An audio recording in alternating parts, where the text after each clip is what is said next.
തിരുവനന്തപുരത്ത് NDAക്കുണ്ടായ മുന്നേറ്റം അവരുടെ വിജയവും വളരെ ഗൗരവത്തിൽ തന്നെ പരിശോധിക്കേണ്ട ഒരു കാര്യമാണ്.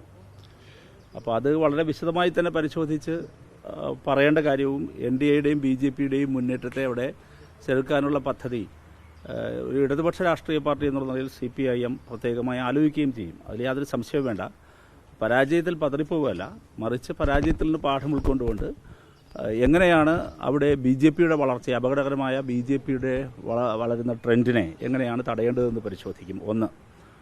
അതോടൊപ്പം തന്നെ എങ്ങനെയാണ് BJPക്ക് തിരുവനന്തപുരം കോർപ്പറേഷനിലൊരു വിജയത്തിലേക്ക് ഈ നിലയിലേക്ക് സീറ്റ് വർദ്ധിപ്പിക്കാൻ കഴിഞ്ഞത് എന്നതിനെ സംബന്ധിച്ച് അതിൽ ഈ പറയുന്നത് പോലെ കോൺഗ്രസിൻ്റെ ഏതെങ്കിലും തരത്തിലുള്ള കൈമാറ്റം നടത്തിയിട്ടുണ്ടോ, വോട്ട് കൈമാറ്റം നടത്തിയിട്ടുണ്ടോ, അഡ്ജസ്റ്റ്മെൻറ്റ് നടത്തുന്നത്, ഇതെല്ലാം തന്നെ പരിശോധിക്കേണ്ട കാര്യമാണ്.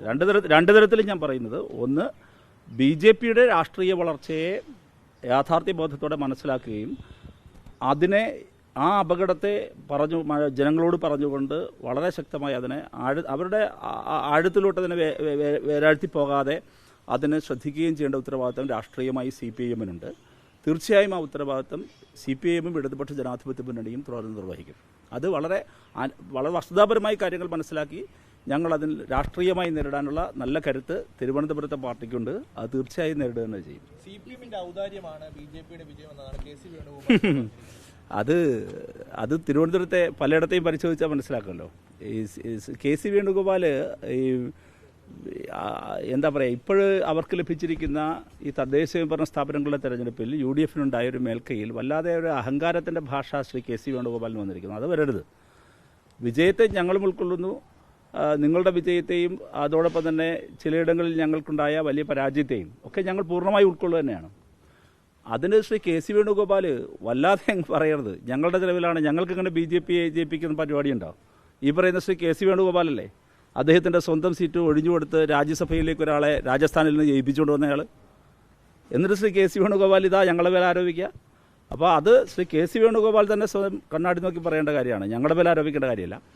ഞങ്ങളെ സംബന്ധിച്ച് ഓരോ വിജയവും ഓരോ പരാജയവും, അത് വിജയമാകട്ടെ പരാജയമാകട്ടെ, ജനങ്ങളിൽ നിന്ന് പാഠം പഠിക്കുകയും ഉൾക്കൊള്ളുകയും ചെയ്യേണ്ടതാണ് കമ്മ്യൂണിസ്റ്റ് പാർട്ടികൾ സ്ഥിരം ചെയ്യുന്ന രീതി. ഞങ്ങൾക്കിവിടെ പരാജയമുണ്ടായിരിക്കുന്നു. ആ ഉണ്ടായ പരാജയത്തെ കൃത്യമായി പരിശോധിച്ച് അതിൽ നിന്ന് പാഠം ഉൾക്കൊണ്ട് ജനങ്ങളോട് കൂടുതൽ നമ്രശിരസ്കരായി ജനങ്ങൾക്കിടയിലേക്ക് ഇറങ്ങിച്ചെന്ന് കൂടുതൽ ജനങ്ങളെ വിശ്വാസത്തിലെടുത്ത് ഞങ്ങൾ മുന്നോട്ട് പോകും. കരുത്തോടെ ഞങ്ങൾ തിരിച്ചു വരും. ഞങ്ങൾ ശക്തമായി ഇനിയും മുന്നേറും. വരാനിരിക്കുന്ന തെരഞ്ഞെടുപ്പിൽ ഈ പരാജയത്തിൻ്റെ കൂടി അനുഭവം ഉൾക്കൊണ്ടുകൊണ്ട് ജനങ്ങളുടെ ഇടയിലേക്ക് വീണ്ടും ഇറങ്ങിച്ചെന്ന് കൂടുതൽ കരുത്തുറ്റതായി മാറാനാണ് ഞങ്ങളെ ഇതിന് പ്രാപ്തരാക്കുക. അതുകൊണ്ട് ഈ പരാജയത്തിൽ ഞങ്ങൾ തളർന്നു പോവുകയല്ല. ഏതെങ്കിലും ഒരു വിജയമുണ്ടായാൽ ആ വിജയത്തിൽ വല്ലാതെ ആഹ്ലാദപുളകിതരായി അങ്ങ് അവിടെയും ഞങ്ങൾ നിലച്ചു പോകില്ല. അപ്പോൾ വിജയത്തിൽ നിന്നായാലും പരാജയത്തിൽ നിന്നായാലും ജനങ്ങളിൽ നിന്ന് പാഠം പഠിക്കുക, ജനങ്ങളിൽ നിന്ന് മനസ്സിലാക്കുക. ജനങ്ങളാണ് ഏറ്റവും ഉയർന്നവർ. യഥാർത്ഥത്തിൽ കേരളത്തിലെ ഇടതുപക്ഷത്തെ സംബന്ധിച്ചിടത്തോളം എല്ലായ്പ്പോഴും ജനങ്ങളാണ്. അപ്പോൾ ജനങ്ങളിൽ നിന്ന് ഞങ്ങൾ പഠിക്കാനുണ്ട്. ജനങ്ങൾ എവിടെയാണ് ഞങ്ങളോട് ഈ പറഞ്ഞതുപോലെ എതിരായി വോട്ട് ചെയ്ത സാഹചര്യം എവിടെയൊക്കെ ഉണ്ടായോ? എല്ലായിടത്തും അല്ലല്ലോ. ഇപ്പോൾ ചിലയിടത്തെല്ലാം പതിറ്റാണ്ടുകളോളം UDFൻ്റെ കയ്യിലിരുന്ന പഞ്ചായത്തുകൾ ഞങ്ങൾ തിരികെ പിടിച്ചിട്ടുണ്ട്. മുനിസിപ്പാലിറ്റികളിലാകട്ടെ പഞ്ചായത്തുകളിലാകട്ടെ പലയിടങ്ങളിൽ ഞങ്ങൾ തിരിച്ചു പിടിച്ചിട്ടുണ്ട്. അപ്പോൾ പരക്കെ അങ്ങ് LDF തോറ്റു പോകുക എന്നുള്ളതല്ല. ഞങ്ങൾ വിജയിച്ച സ്ഥലങ്ങളുണ്ട്, എന്നാൽ ഞങ്ങൾ പരാജയപ്പെട്ടിട്ടുണ്ട്. വിജയിച്ചെടുത്ത് ആ വിജയത്തിൽ നിന്ന് പാഠം പഠിക്കുകയും പരാജയപ്പെട്ടിടത്തു നിന്ന് എന്താണെന്ന് മനസ്സിലാക്കി ഞങ്ങൾ മുമ്പോട്ട് പോകും. അതിലൊന്നും ഞങ്ങൾക്ക് ഞങ്ങളുടെ രാഷ്ട്രീയമായ ഉൾക്കരുത്തുണ്ട്, ഞങ്ങളുടെ സംഘടനാ ശക്തിയുണ്ട്. അതൊന്നും എവിടെയും ചോർന്നു പോയിട്ടില്ല. ശക്തമായി ഇടതുപക്ഷത്തിന് ഇനിയും ഇതിൽ നിന്ന് പാഠം ഉൾക്കൊണ്ടുകൊണ്ട് മുന്നോട്ട് വരാൻ കഴിയുമെന്നുള്ള തികഞ്ഞ ആത്മവിശ്വാസമാണ് ഞങ്ങൾക്കെല്ലാം ഉള്ളത്. കോർപ്പറേഷന്റെ ഭരണം ഇനി മുതൽ BJPക്കാണെന്നുള്ള യാഥാർത്ഥ്യം അടുത്ത നിയമസഭാ തെരഞ്ഞെടുപ്പിലെടുക്കാം. അത് കൂടുതൽ ഈ തലസ്ഥാനത്തല്ലേ? അതൊന്നുമില്ല. ഈ തലസ്ഥാനത്തല്ലേ ഒരു സീറ്റ് BJP പിടിച്ചത് നേമത്ത്? അതെന്തേ നീണാൾ വാഴോ നിന്നോ? ഇല്ലല്ലോ. അതൊന്നും അങ്ങനെ കരുതരുത്.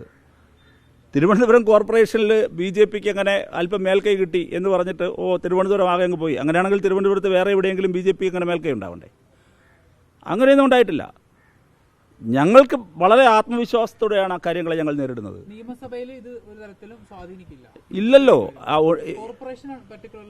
അല്ല, കോർപ്പറേഷൻ തിരുവനന്തപുരത്ത് തന്നെ നിങ്ങൾ എടുത്താലും തിരുവനന്തപുരത്ത് അങ്ങനെ BJPക്ക് ഇത് നിലനിർത്താൻ കഴിയുന്നൊരു വിജയമാണ് നിയമസഭയിലേക്ക് വ്യാപിപ്പിക്കാൻ കഴിയുന്ന ഒരു വിജയമാണ് എന്ന് ഞങ്ങൾ കരുതുന്നില്ല. തിരുവനന്തപുരത്ത് കോൺഗ്രസ് നില മെച്ചപ്പെടുത്തിയെന്നാണ് പറയുന്നത്. അപ്പോൾ കോൺഗ്രസിൽ വോട്ട് ചോർച്ചയുണ്ടായിട്ടില്ല, അപ്പോൾ LDF അങ്ങനെയല്ല, അതങ്ങനെയല്ല, അത് നേരെ തിരിച്ചാണ്. ഇപ്പോൾ തിരുവനന്തപുരത്ത് കോൺഗ്രസും LDFും ഫേസ് ഓഫ് ചെയ്ത സ്ഥലങ്ങളുണ്ട്. ഞങ്ങളും കോൺഗ്രസും നേർക്കുനേർ മത്സരിച്ച സ്ഥലങ്ങളുണ്ട്.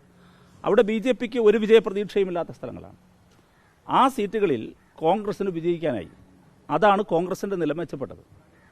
അത് BJPയുടെ തന്നെ ഒരു ലക്ഷ്യമായിരുന്നു. അത്തരം സീറ്റുകളിൽ BJPയുടെ വോട്ടുകൾ എവിടേക്കാണ് പോയത് അത് എടുത്ത് നോക്കിയാലേ അറിയാൻ പറ്റുള്ളൂ. BJP ഒരിക്കലും ജയിക്കില്ല എന്ന് കരുതിയ BJP തിരുവനന്തപുരം കോർപ്പറേഷനിൽ കഴിഞ്ഞ കുറേ കാലമായി യഥാർത്ഥത്തിൽ മനസ്സിലാക്കേണ്ടത് 2 സന്ദർഭങ്ങൾക്ക് മുമ്പ്, 2 തിരഞ്ഞെടുപ്പുകൾക്ക് മുമ്പ് തിരുവനന്തപുരം കോർപ്പറേഷൻ അവർ പിടിക്കും എന്ന ആത്മവിശ്വാസം BJPക്ക് ഉണ്ടായിരുന്നു. അതിനെ ശക്തമായി ചെറുത്തോൽപ്പിച്ചത് LDF ആണ്, UDF അല്ല. ഇത്തവണയും അത് ഞങ്ങൾക്ക് സാധ്യമാകുമായിരുന്നു എന്ന് തന്നെയാണ് ഞങ്ങൾ കരുതുന്നത്. പക്ഷേ ഇവിടെ സംഭവിച്ചിരിക്കുന്നത് UDFും ഇടതുപക്ഷ ജനാധിപത്യ മുന്നണിയും നേർക്കുനേർ മത്സരിച്ച കുറേ സീറ്റുകളുണ്ട്. ആ സീറ്റുകളിൽ UDF വിജയിച്ചു. കുറേ സീറ്റുകളിൽ നമ്മൾ വിജയിച്ചു വരേണ്ട സീറ്റുകളിൽ അവിടെ BJPക്ക് ഒരു വിജയപ്രതീക്ഷയില്ലാത്ത സ്ഥലങ്ങളാണ്. അത് BJPയിലേക്ക് പോയിട്ടുണ്ടോ, BJPയുടെ വോട്ട് UDFയിലേക്ക് പോയിട്ടുണ്ടോ? തങ്ങൾക്ക് വിജയപ്രതീക്ഷയില്ലാത്ത സ്ഥലത്ത് UDF ജയിച്ചോട്ടെ, LDFിൻ്റെ പൊതുവിലുള്ള സീറ്റ് നിലയിൽ കുറവുണ്ടാകട്ടെ എന്ന ലക്ഷ്യത്തോട് ചെയ്തോ? ഇത് എനിക്ക് പ്രത്യക്ഷത്തിൽ പറയാൻ കഴിയില്ല. അങ്ങനെ ഉണ്ടായിട്ടുണ്ടോ? അതാണ് പാർട്ടിയുടെ ജില്ലാ നേതൃത്വവും ഞാനും ഇപ്പോൾ പറഞ്ഞത്. നമുക്കത് പരിശോധിക്കേണ്ട കാര്യമാണ്. ശബരിമല സ്വർണ്ണക്കൊള്ള ഇത് വലിയ രീതിയിൽ ചർച്ചയായ അയ്യപ്പന്റെ ശാപമാണെന്നൊക്കെയുള്ള തരത്തിൽ UDF കോൺഗ്രസ് നേതാക്കളുടെ പ്രതികരണമൊക്കെ വരുന്നുണ്ട്. ശരിക്കും ശബരിമലയിലെ സ്വർണ്ണക്കൊള്ള വിഷയം വലിയ രീതിയിൽ വ്യാപിച്ചു അല്ലെങ്കിൽ ഇല്ല? അത് ഈ തിരഞ്ഞെടുപ്പിൽ ഏതെല്ലാം ഘടകങ്ങളാണ് പ്രവർത്തിച്ചിട്ടുള്ളത് എന്നെല്ലാം ഒറ്റയടിക്ക് പറയാനിപ്പോൾ സാധിക്കില്ല. ഞങ്ങളതിൽ നിന്ന് പഠിക്കും, കാര്യങ്ങൾ മനസ്സിലാക്കും, പ്രതികരിക്കും. പിന്നെ ഇടതുപക്ഷ ജനാധിപത്യ മുന്നണി മുന്നോട്ട് വെച്ചൊരു വികസന കാഴ്ചപ്പാടുണ്ടായിരുന്നു. സാധാരണക്കാരായ മനുഷ്യരുടെ ജീവിത നിലവാരത്തെ പരമാവധി മെച്ചപ്പെടുത്തുന്ന ഒരു ബദൽ ഇന്ത്യയിൽ മുന്നോട്ട് വെച്ചത് ഞങ്ങളാണ്. അത് ഞങ്ങൾ തുടർന്നുകൊണ്ടേയിരിക്കുന്നു. ഞങ്ങൾ അതിലാണ് ഊന്നിയത്. പിന്നെ ജനങ്ങളിലേക്ക് ഞങ്ങൾ പറയാൻ ശ്രമിച്ചതും അത്തരം വികസന കാര്യങ്ങളാണ്. ഇനി ഏതെങ്കിലും ഒരു കാര്യം അല്ലാതെ ജനങ്ങളെ സ്വാധീനിച്ചിട്ടുണ്ടോ? അതൊക്കെ പരിശോധിച്ച് പറയേണ്ടത്.